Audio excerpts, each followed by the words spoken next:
Welcome to Roma village story. Hi বন্ধুরা, আবার দেখো চলে এসেছি একটা নতুন ব্লগ নিয়ে। আর চলো আবার একটা স্পেশালিস্ট দেখাচ্ছি। দেখো এখানে আবার একটা কেক এসে গেছে আজকে। কালকে তো কেক খেয়েছি, আবার আজকে একটা কেক। এইটা কে দিয়েছে বলো তো? এটা আমার একটা জায়ের বাপের বাড়ি থেকে দিয়ে গেছে, বোন দিয়ে গেছে এই কেকটা। মানে 25শে ডিসেম্বর এলে তার আগের দিন থেকে তার দুদিন পরেও মানে কেক আমাদের শুধু খেতেই থাকি আমরা, সবাই মিলে দেয়। এই দেখো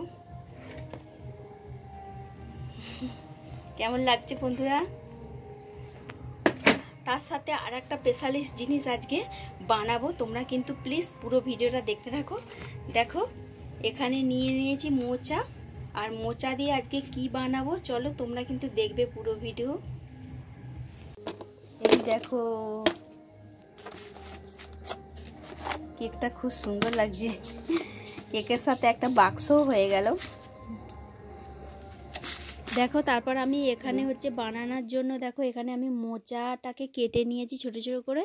তারপর একটু গরম জল বসিয়ে দিয়েছি, মোচাটাকে আমি একটু ভাপিয়ে নেব, জল গেলে ফেলে দেবো আর কি। একটু হলুদ দিয়ে এটাকে সেদ্ধ করে নিতে হবে।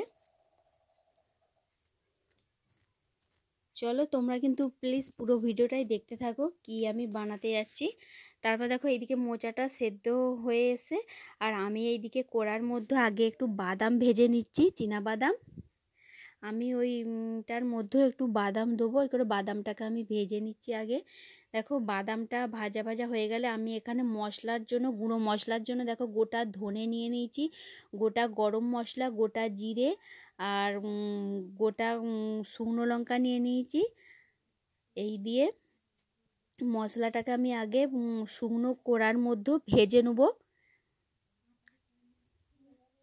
তারপর দেখো এখানে আমি নিয়ে নিয়েছি দেখো রসুন, আদা আর কাঁচা লঙ্কা, ধনে পাতা আর পেঁয়াজ কুচি নিয়ে নিয়েছি। তারপর আমি একটু তেল বসিয়ে দিয়েছি, দিয়ে তেলটা গরম হয়ে গেছে। আমি পেঁয়াজটা প্রথমে দিয়ে দিচ্ছি, পেঁয়াজটা মানে ভাজা ভাজা হয়ে এলে দিয়ে দেবো এবার রসুন বাটা, তারপরে দিয়ে দিচ্ছি আদা বাটা। তারপরে এবার আলুটা সেদ্ধ করে রেখেছিলাম, দুটো আলু, সেই আলু সেদ্ধটা দিয়ে দিচ্ছি। তার মধ্যে দিয়ে দিচ্ছি ধনে কুচি, কাঁচা লঙ্কা কুচি, নুন দিয়ে দিচ্ছি একটু,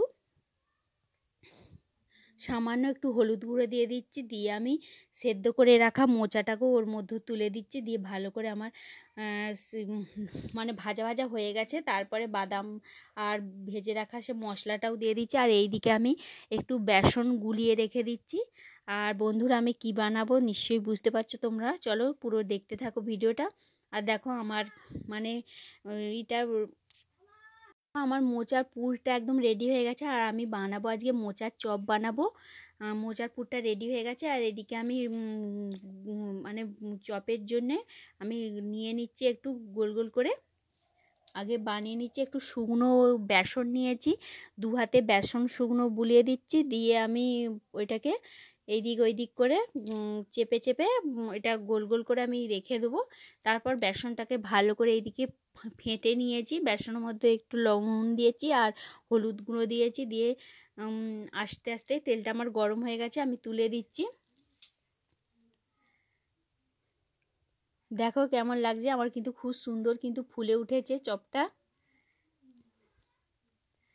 আর মোচার চপ তো খুবই ভালোই লাগে, মোচা খাওয়া তো আমাদের মানে শরীরে খুবই উপকার জিনিস মোচাটা।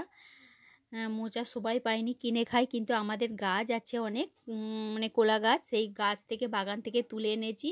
একদম রেডি হয়ে গেছে মোচার চপ। আর এখানে দেখো মুড়ি নিয়ে নিয়েছি, কাঁচা লঙ্কা শসা নিয়ে নিয়েছি, দিয়ে চপ নিয়ে নিয়েছি, দিয়ে খাবো। খুব সুন্দর কিন্তু টেস্টি হয়েছিল, ব্যাপক হয়েছিল। আর ভিডিওটা এই পর্যন্তই করলাম। ভিডিওটা কেমন লাগলো যদি ভালো লেগে থাকে একটা লাইক করো, কমেন্ট করো, শেয়ার করো, চ্যানেলটাকে সাবস্ক্রাইব করে আমার পাশে থেকো।